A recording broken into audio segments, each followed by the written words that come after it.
So, welcome to the BevNET NOSH Cannabis Forum. Yeah.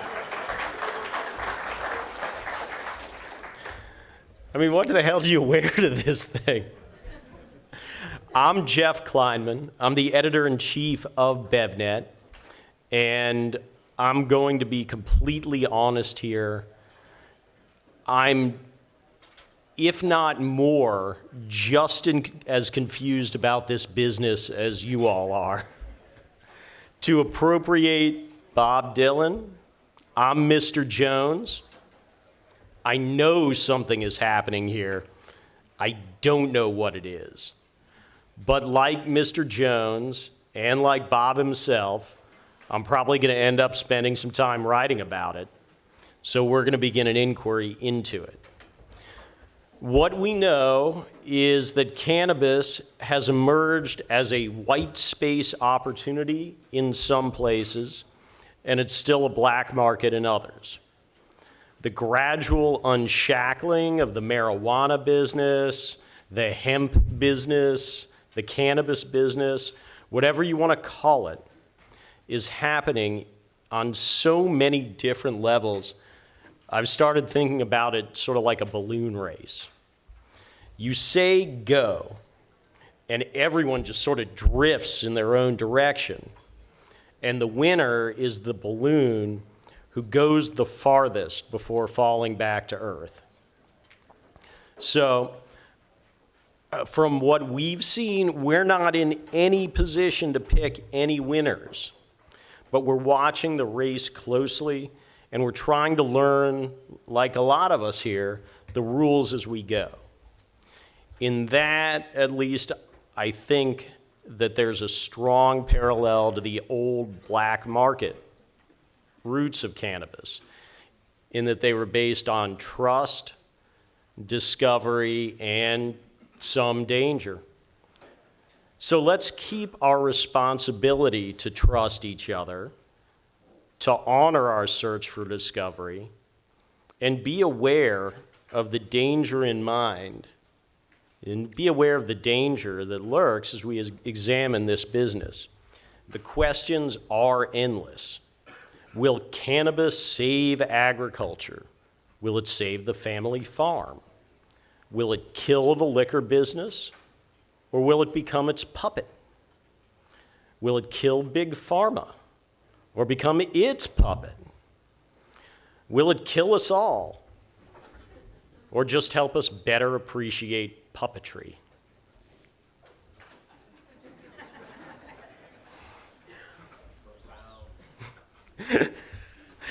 Well, all we can do is ask questions and listen to the answers.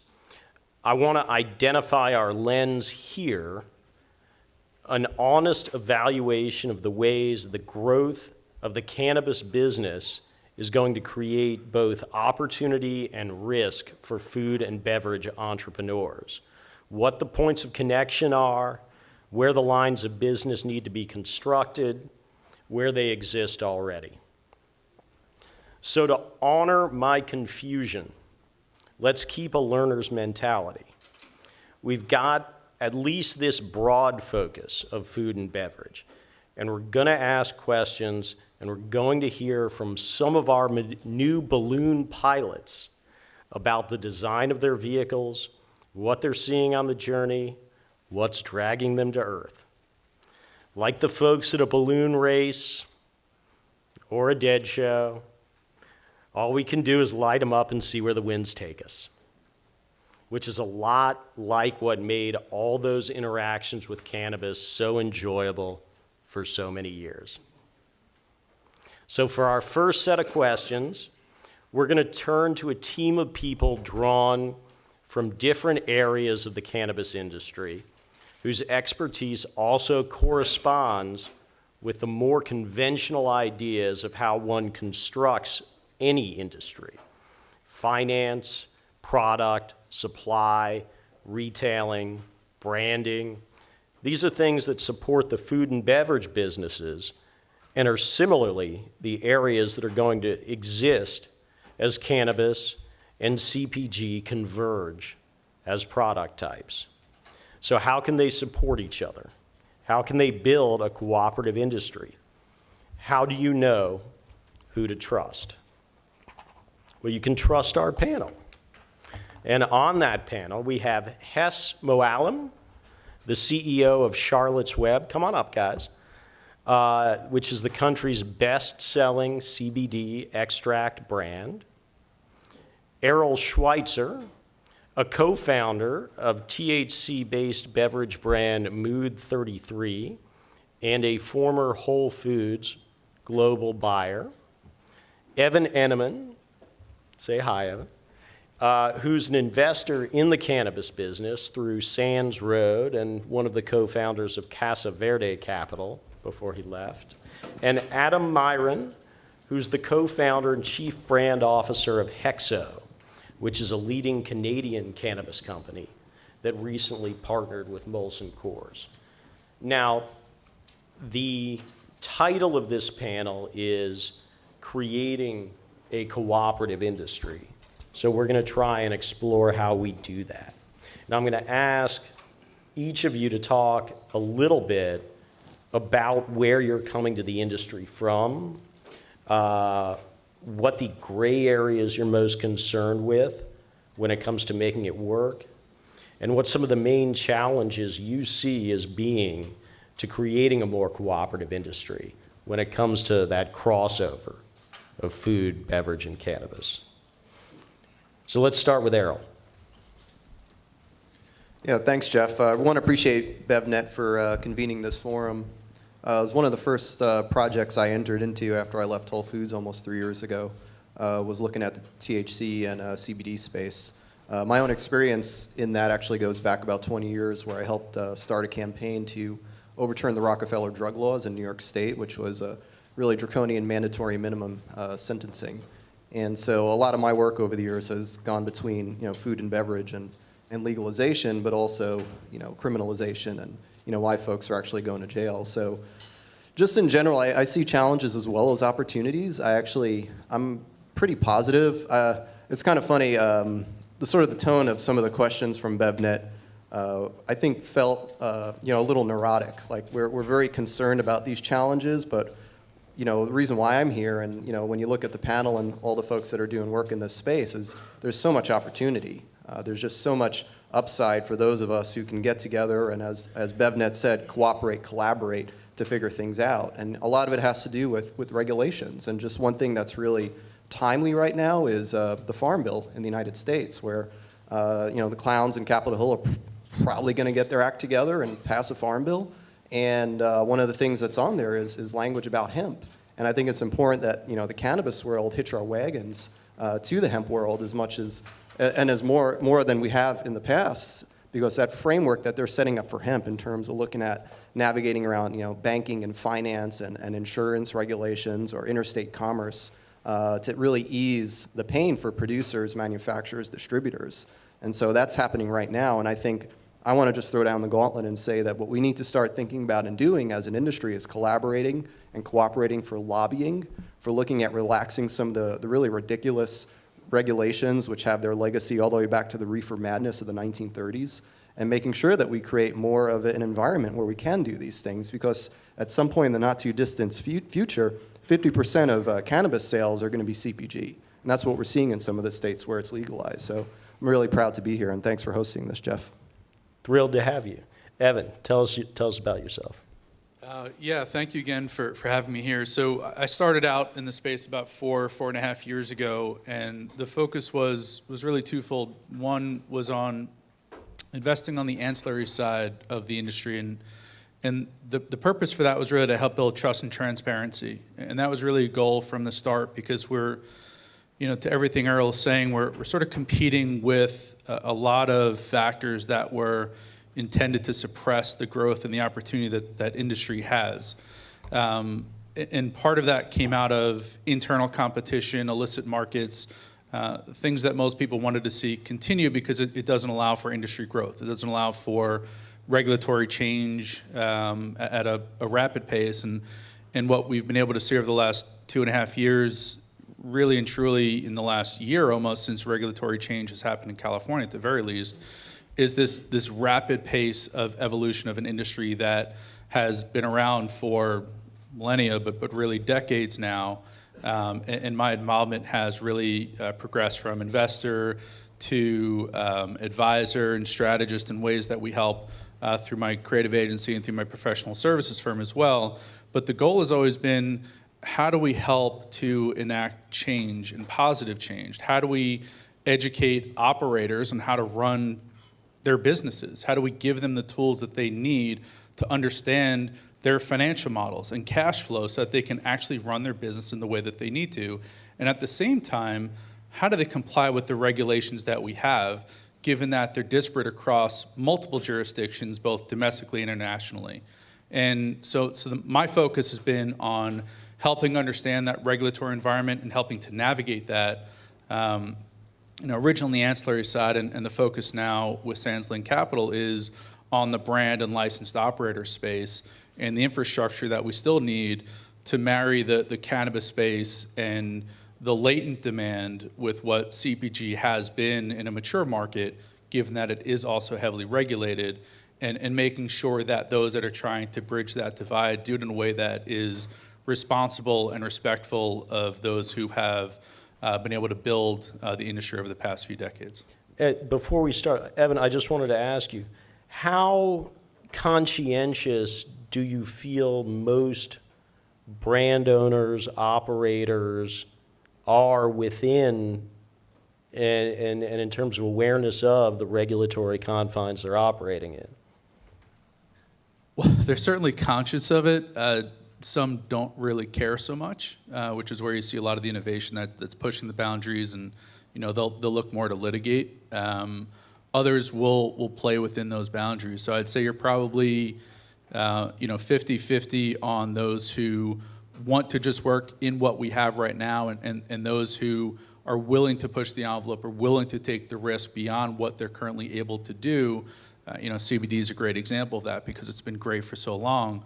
And I think the reality is you're still dealing with certain people who care about the industry and care about the plant, with some who absolutely don't, and they just care about the financial opportunities that they're seeking. And so that's a delicate balance that we're still trying to figure out. Which brings us to Canada. Thanks for having me, Jeff, panelists. So I got to leave my winter boots and snow jacket at home this morning in the 6 inches of snow and come down here. Thanks for that. But right now in Canada, if you don't know, there's about 150 licensed producers. It's a federally regulated program. So licenses are given out in phases, and of that 150 that are allowed to grow in some form or another, about a third of them, roughly, are allowed to sell it. We are one of the largest growers, producers, and distributors in Canada, and we are based out of Quebec, but we have operations all over now, including in Greece and setting up in Latin America. For us, and what we've seen in the Canadian space is with this huge amount of new licenses and growers coming in on the federally regulated program, there was finally an opportunity for us to be different. Because of the regulations, we had to do everything. We had to grow it, we had to do the B2C component, all the logistics, everything was done internally. But now, HEXO has this opportunity to really come into itself as a CPG company, and we keep saying that we want to do this.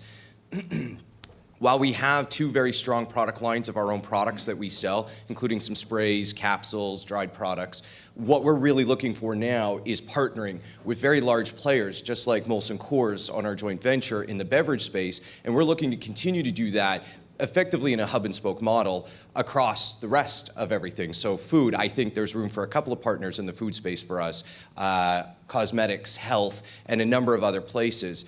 And so when we think about it, in fact, let me tell you a different way. By the end of the year, we're going to have 1.3 million square feet of production up and running. So if you got a tour of HEXO today, aside from being very cold, you would see all of this production facility. That makes me anxious, in fact. What I want to see is that 2 million square foot building that we bought just outside of Toronto operational, where when you get a tour of HEXO, you open the doors into a manufacturing facility that has giant vats, each with an isolated, individualized cannabinoid and terpene, and mechanized pumps and feeding systems going into a true manufacturing facility, making those consumer good products that we want. Now, some we're going to make ourselves, but others we just want to be that input provider for. Think about computers. You might be more inclined to buy a laptop that's powered by Intel. Well, we think that you might be more inclined to buy a beverage or a food product that's powered by HEXO, knowing that it's our product with our intellectual property behind it on the inside. So collaboration, exactly what in line with our strategy, and thank you for having me. Hess, you've been looking a little bit at that sort of Intel inside model as well, so tell us about Charlotte's Web. Yeah, so first, Jeff, thanks for putting this together. Thanks for having me. I'm coming from the pharma and dietary supplement space, and so for me, branded ingredient and these types of concepts are very, very normal. Where we are is really looking at plant genetics and efficacy, and as Adam's speaking to, we'd love to be in a place where you walk in and you see these vats of specific terpene and cannabinoid profiles. The challenges as far as where we are today is really just educating the consumer. I mean, there's differentiation between THC and CBD. That's a difficult conversation, today. 5 years from now, we're going to be talking about how myrcene affects sleep versus sorry, I'm forgetting all my terpenes here, but any of the other terpenes that do something else. And I think that's where we stand today, is really the education front. As far as regulatory, certainly we're concerned, but as Errol said, with the Farm Bill and some of these barriers falling down, we're all seeing the writing on the wall. We wouldn't be here. There wouldn't be 160 people in this room if we didn't think that was going to happen. So I think for us as as an operating company, we're past the regulatory. We're really now into the education, the science, the backing, and where does that come from? It comes from the plant genetics, and that's one of our big focuses. So that brings me back to Errol's point, which is so much of it rests on CBD and on hemp, and that there's market reality that if CBD doesn't bear out as the kind of efficacious product that so many people here are gambling on, what does that do to the momentum of the THC market? I think it's a unnecessarily bearish point of view. I don't see any proof in the market, and I get CB Insights and some of the other third-party data, and I'm actually continually pleasantly surprised with what's going on in the industry. And I actually want to just go back to something that Hess was saying and emphasize that the science here is something that we all need to figure out how to support more. Not just the plant genetics, and I'm actually speaking from a personal perspective. My wife is actually a breast cancer survivor, and so we use a product with the terpene beta-caryophyllene in her recovery. But there's just not a lot of research out there about actually how much she should be taking, if that's exactly the right kind. There's a lot of urban legend and myth and kind of weird new age spirituality around it. And I think we need to look not just at the research, the plant science, but on the CPG side, the R&D research too. I mean, those of us in food and beverage could go work with OSU or with Rutgers or with any number of University of Saskatchewan up in Canada on developing products for the marketplace. You can't do that right now. And even though we at Mood 33 have some potential agreements with UCLA and University of New Brunswick to start doing that, the research, the science, the data behind it is going to help, I think, resolve your concerns on the marketplace, because it's going to continue to put foundational data out there for us to justify what we're all doing. But how long a runway is it to that data and those studies that are going to support best practices for the long term?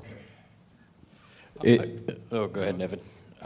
I think it's a ways out. I mean, you have so many permutations between the cannabinoid profiles and the terpene profiles and the combinations. So if you look at them in isolation, then that speeds up. But when you look at them in combination, it really, really complicates things.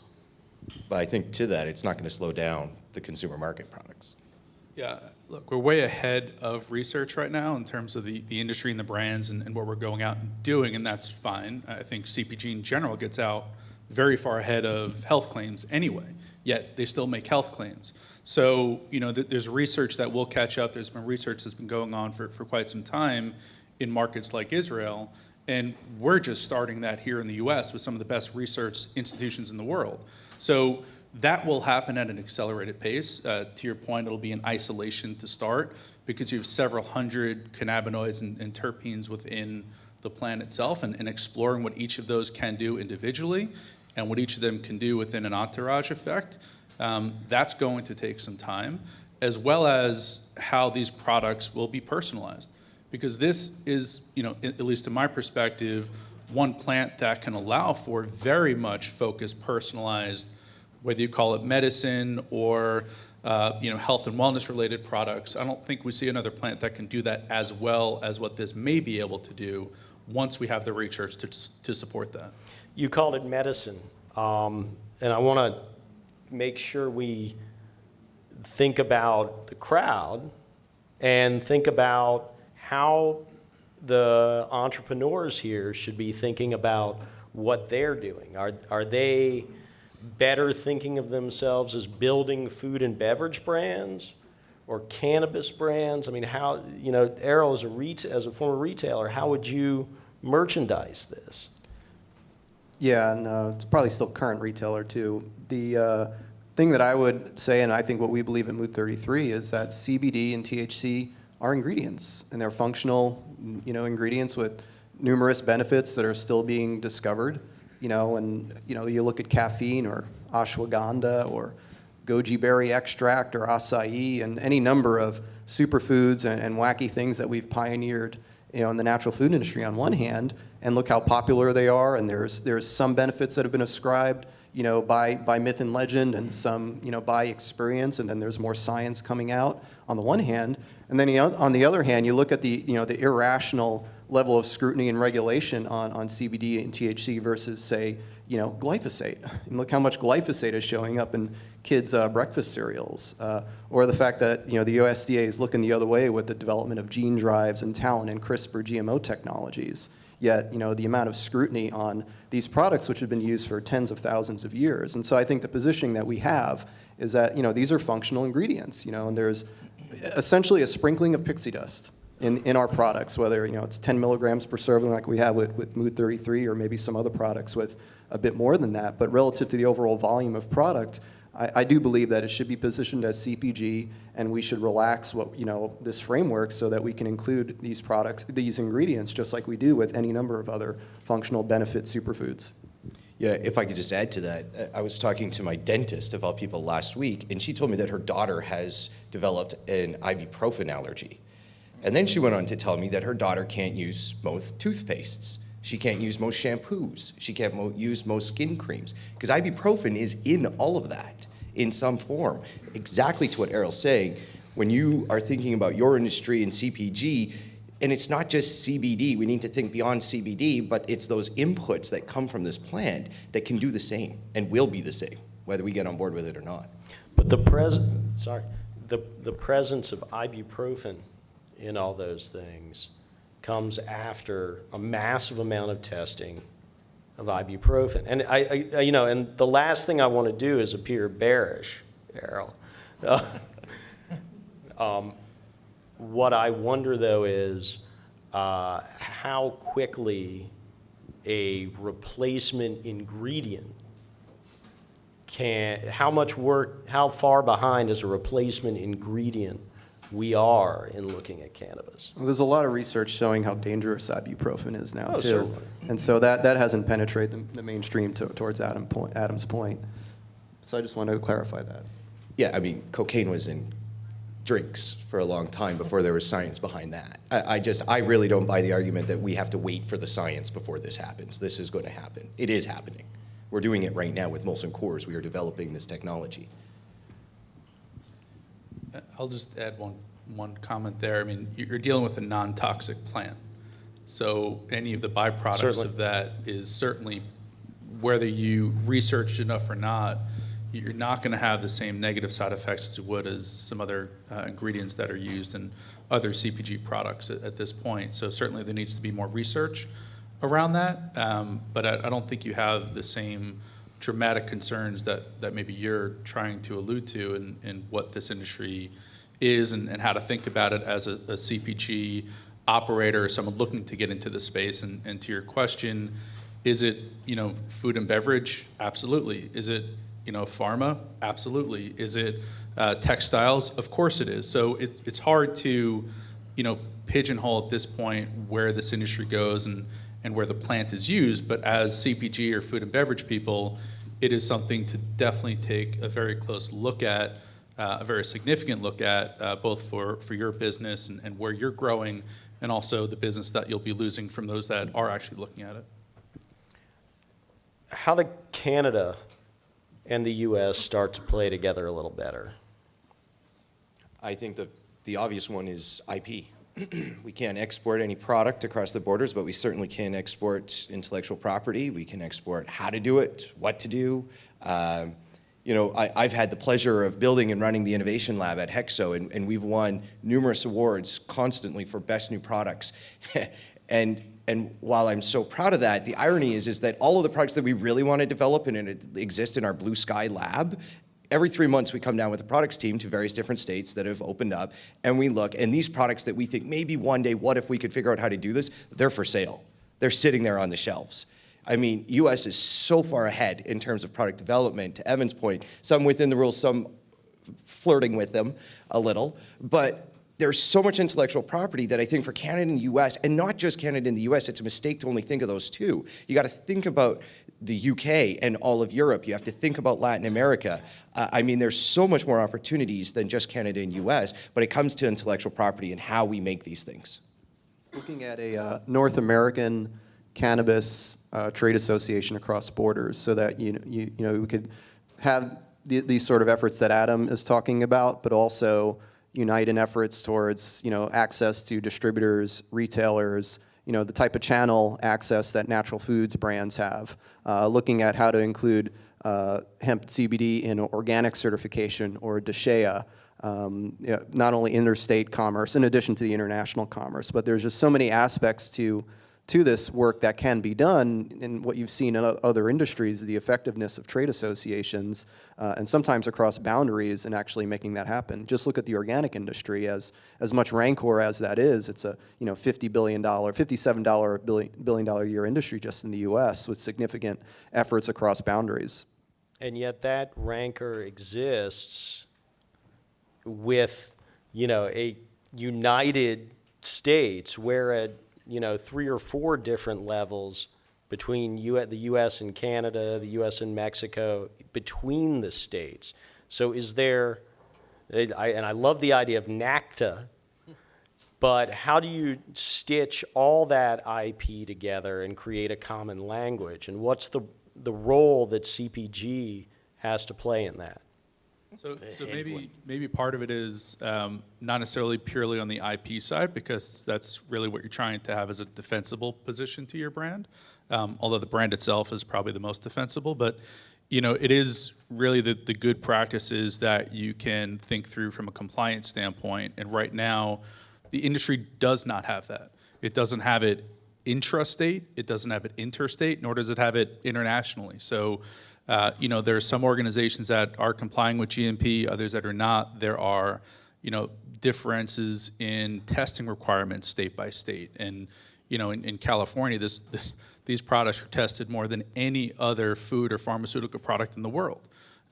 So, I think getting some consensus around good practices for manufacturing, compliance, testing, things of that nature will probably be the best place for us to start, because we can actually talk about that, and it benefits all of us collectively, versus the IP that one might use for suspension or bioavailability or something else, because CW may not want to share that with us or someone else. How can you be more cooperative? I'm not sure we want to be more cooperative. And at this point, I say that in that Canada has a very significant head start in terms of legalization, research, certainly in the hemp business, which is where we are. Canada's been doing this since 1998. We don't have cooperation with Canada currently on dietary supplements. Health Canada and FDA disagree completely on many different things. So I think that right now our self-serving interest is that we allow the U.S. industry to develop a little bit. At the same time, I think research is where we need to start as that kind of first token offering and say, hey, let's work on this together.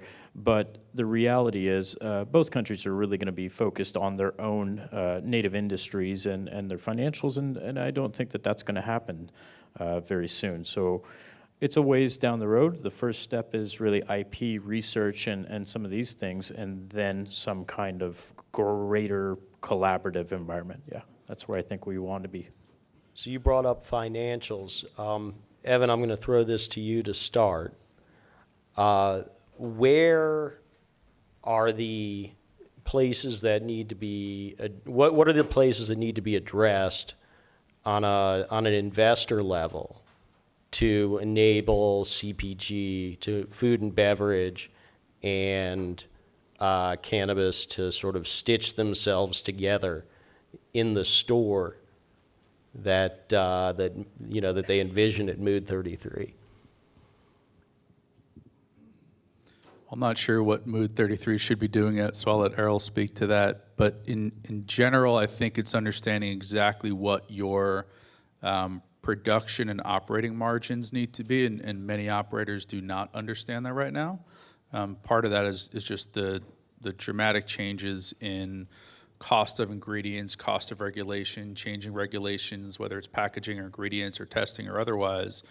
But the main thing there is to understand, or at least project out, what you're going to need for a more heavily regulated product in market, as well as the distribution cost, the retail cost, and the ultimately consumer-facing marketing costs, which many, at least in California, haven't really paid attention to yet because they haven't had to. If you've had a product on a shelf, if you're able to get that far, you don't really need to market it. That is all the marketing spend you need.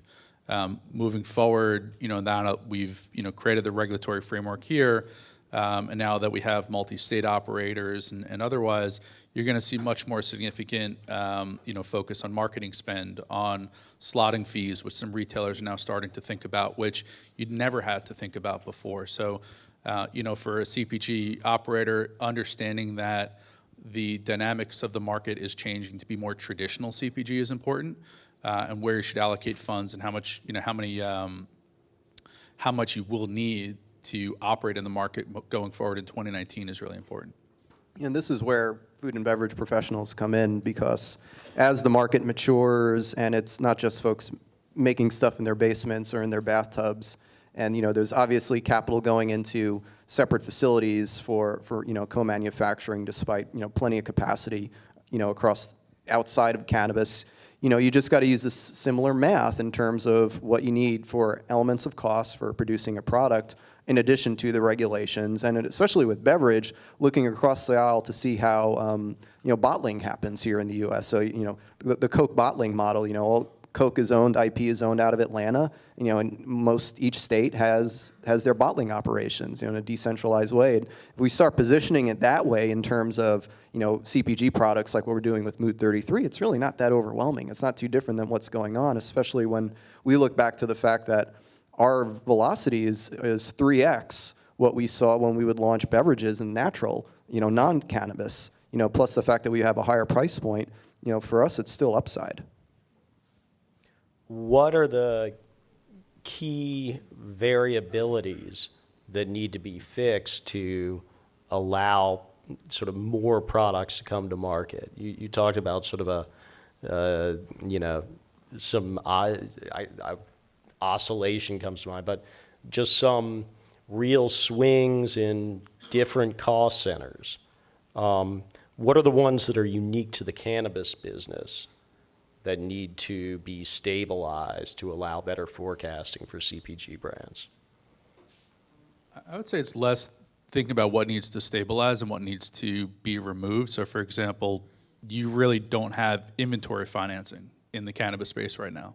So that's really hard to operate if you can't do that, if everything is cash basis. So there are some challenges that you have in understanding what your raw ingredient costs are, and that will not likely change for a while. That is going to fluctuate for quite some time. But understanding or finding the ability to find financing for very basic business functions is really important, as well as, one of the challenges that operators have is this really nuanced and really inconvenient tax code by the name of 280E, which means you can't deduct general operating expenses other than cost of goods sold, which really affects operators as they're trying to think about profitability of their business and planning for that. But I think removing some of those barriers, and we're starting to see that now with some of the policy decisions that are being made on Capitol Hill with the States Act and others, is to open up banking, open up financing. That's what operators need in order to plan more effectively. Which means, working together or working on your own for lobbying or influencing public policy. And so in terms of collaboration, cooperation here in the U.S., the thing that's always worked is when we get together as an industry to push that sort of agenda. And all this framework that we're talking about that's constricting growth, that's constricting our channels, is because the regulations are too imposing for the time being. And the momentum is on our side. And I think it's really just about accelerating the timeline for these changes so that the industry can mature quicker. Where are we? Go ahead. Yeah, I agree with Errol there. I mean, this is a place where I think it's really important to focus that currently we can't look at ourselves as competitors and really work together on that legislative front. We've worked with GW Pharmaceuticals. What many people will think that that's our competitor, but they're very close to us and have a lot of respect for what they're doing. So we all have to look at each other as comrades in this rather than competitors. Where is the industry in terms of creating sort of a united front, the right kind of organization, and are these holding up well? In our business, we have the hemp roundtable, which is pretty strong and well put together. On the cannabis side, I think there's a patchwork, and I do think there needs to be one kind of centralized group that is really moving that forward. Otherwise, you're going to have differing voices, different opinions, and just a different process. And I think that needs to be brought together. What kind of organization would y'all envision would have the most impact for this sector of the economy? I think there's probably some debate here about being cross borders, but at the very least, in entrepreneurs to start getting together at trade shows. We don't have to pass around samples, but if we're working together on cannabis or THC and CBD inclusive products, to start talking about what are the issues, what are the regulatory frameworks, who knows who. There's plenty of entrepreneurs as well as CPG folks who have influence. And just knowing that I have friends who've worked in the organic industry who are now working for Jared Paulus in Colorado, et cetera. I mean, to use what networks and influence we have, but I think the first is to start communicating and using these industry events as a platform for getting together about that. Yeah, and we have some of those in place already. You have some of the national trade associations, you have regional and localized trade associations, you have regulatory watch groups that, although maybe certain businesses have competing interests, at least the understanding is they're working towards at least a more unified regulatory framework. And so I think it's not necessarily a new organization. It's maybe uplifting some of those that are in place today, like NCIA or MPP, that have either fought for regulatory change at the national level or at the local level, and having operators really contribute a reasonable share to that effort rather than localizing that to their own lobbying efforts alone. Adam, do you feel like you're still kind of building the plane while you're flying it right now? Absolutely. Yeah. I mean, that's the case. That's the reality. I mean, we've all had to do so much for so long that just now, after 5-6 years of our companies being around and being licensed to operate, we finally get to start to think about what we want to be when we grow up.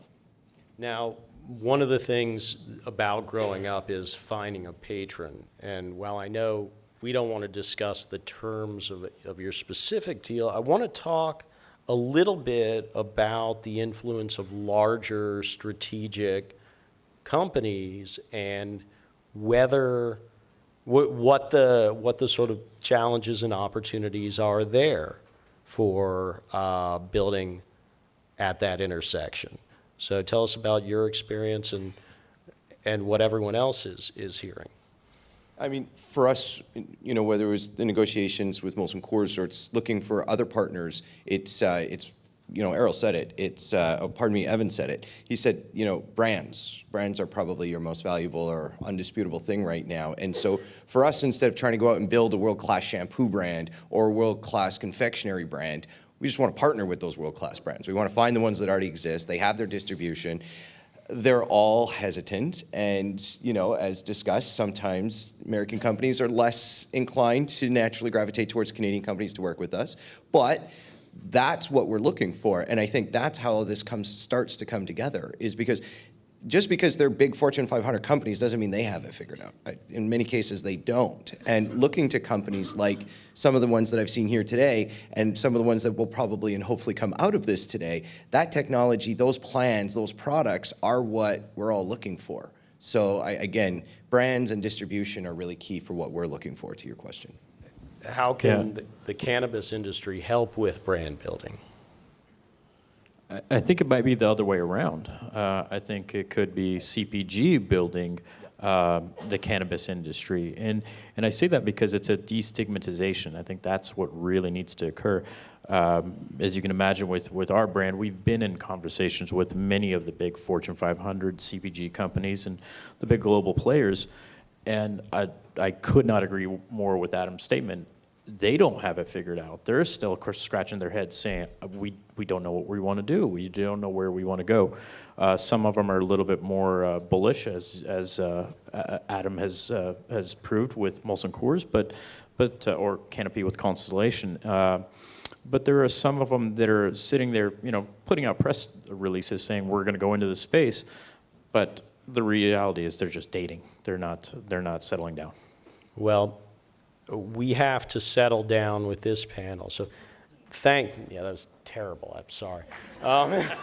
Guys, but this was great. And thank you all so much.